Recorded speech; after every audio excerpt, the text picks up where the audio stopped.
The real red pill is that genetics matters a lot more than people would like to let on. You want to know the real red pill? People are made uncomfortable by the fact that our fate is in some ways unchangeable. In some ways unchangeable. In some ways changeable, but in some ways unchangeable. What people are really uncomfortable with is this idea that we are made a certain way genetically. And that can be tall or short, ugly or good looking, smart or dumb. People are made uncomfortable by the fact that that is a reality and that matters tremendously. That if you're good looking, your life is going to be way better than if you're ugly, and you can't change it, and there's nothing you can do about it. If you're ugly, you're ugly. You can't be made beautiful by science or medicine or something. If you're born ugly, you're just ugly. And it's just going to be harder for you. Now, can you work really hard to compensate for that in other ways? Sure. But you'll never come close to the sort of effortless ease that someone who is born very good looking will have. And the same goes for height. People don't like to admit how much height or looks or these kinds of things matter. It makes us uncomfortable because of inequality. Because that means that some people, life is just a lot harder for them than for other people. And it's not their fault, and they can't change it. That's what race and IQ really boils down to, is people that are fundamentally uncomfortable with difference and inequality. That's what it really is about, with human inequality. The fact that some will have more and some will have less, and there's nothing that anyone can do about it. And it's not fair, and it's not equitable, but that's the way it is. And we all participate in it. We all unconsciously will participate in it, and there are no societal provisions that can change it ever. That's what it's about. And that happens on the individual level. And you see this in self-help, where people say, you can be whatever you want. You can be whatever you want. You can be anything as long as you put your mind to it. No, you can't. You can't be anything. You can't do anything. You're not even guaranteed a full life. You can die tomorrow. You can die in 10 years. You can die because of an undiagnosed condition that your ancestors have been carrying forever, and you just found out about it. And it's not fair. And you could horrible things can happen to you. Okay, and that's just the course of life. But what's more is I will never be able to be an NBA player. I just couldn't. Genetically, I just will never, it just won't happen. Some things are just outside of our reach. And that's okay. And that's okay. Because what you'll find is that, and here's the real answer. The answer to inequality is not to lie to people and trick people so they feel better and say, you can accomplish everything. The real answer is acceptance of the fact that life for anybody is just cruel and monotonous. For anybody. For people that have more and for people that have less, we are fickle and we are suffering and our lives are monotonous. And we have to work and we have to toil and we have to die and we have to deal with the degradation of our bodies and our minds. And then that is life. For everybody. And yeah, some people are going to have more money and some people are going to be more comfortable and have more novel experiences, but that's really it. And the real way that we can get along as a society is to accept inequality. We should accept some level of equality, that we all want to be treated with respect and dignity, but people are going to be unequal. And it is very sad. There is a great tragedy in that everyone has dreams and everybody has aspirations, and not everybody will be able to achieve them. Only few people will be able to do that. Only few people will be able that their capability will match with their aspirations. There will be this coincidence of what they want and versus what they can attain. Very few people. And the rest of us, not so much. And we've just got to come to grips with that.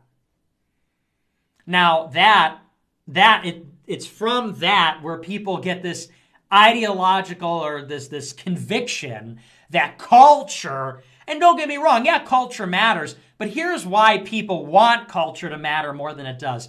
They want culture to matter because that can be changed. That's why.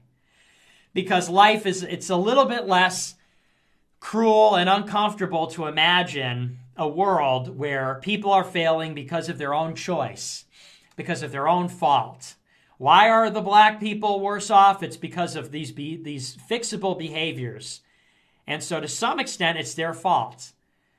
And if they could just be taught, or if they could just be removed from the situation, if they could just adopt a different behavior, well, then things wouldn't be so bad.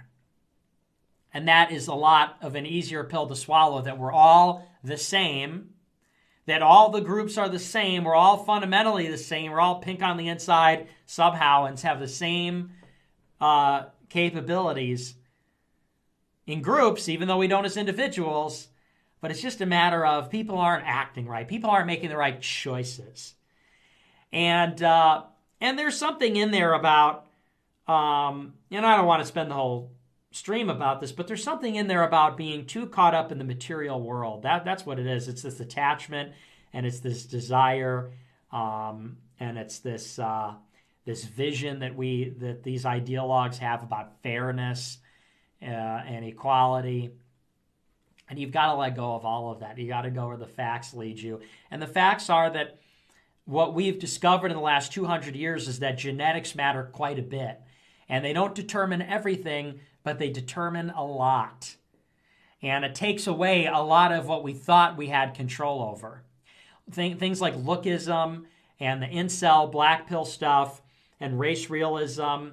What that does is it takes away a lot of what we thought we could control, and a lot of what we thought that our destiny was in our hands, and that some of us are sort of in some ways predestined to go down a certain route or to have a certain set of pathways.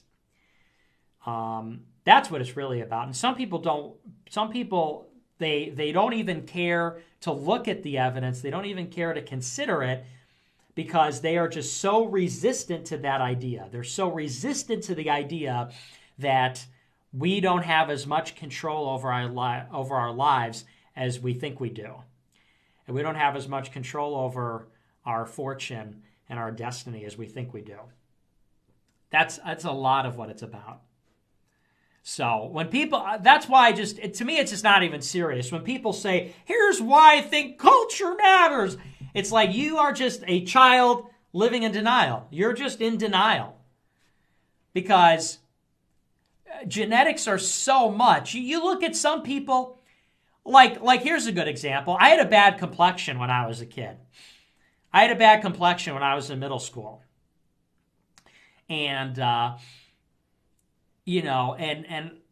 I was it really bothered me, because nobody likes to go out and have pimples and things like that. But there's nothing you do about it. It's literally just genetic. Some people will have perfect skin their entire lives, and some people will have horrible skin. And it's horrible, and they look like disfigured, and they can't help it, but it's genetic. Don't tell me that was their environment, that's their diet. Any doctor will tell you that's just genetics. And the same goes for so many other things. Hair loss. Some people have a full head of hair until they're old. Some people go bald very young. I remember I went to high school with a guy who was going bald, and he was 18 years old, and he was balding. Genetic. Don't tell me it was his culture or something he did wrong, and all the people that have hair were doing something. No, it's just genetic. Genetics determines your height. It determines your hair. It determines your skin. It determines your skin color, your eye color. It determines your likelihood that you'll contract certain diseases, what your face looks like, and yes, your brain size. And your brain size is connected to your IQ, and your IQ is shown to be one of the best predictors for success in life. And that's the thing that a lot of people just don't want to accept across the board. But there's some relief in it because it says it's okay. It's okay that we have poor people. It's okay that we have simple people. It's okay that we have ugly people. We should treat everybody nice. We should be kind. If anything, it's a call that we should be kinder because our genetics are just the result of fortune. And some people were born with good genetics and some people were not. We can't choose who we're born to. And that's why we should all be kind. And that's why we should all be understanding. And that's why we should all be respectful. And, but if we want to understand why things are the way they are, we need to understand the reality and the nature of things.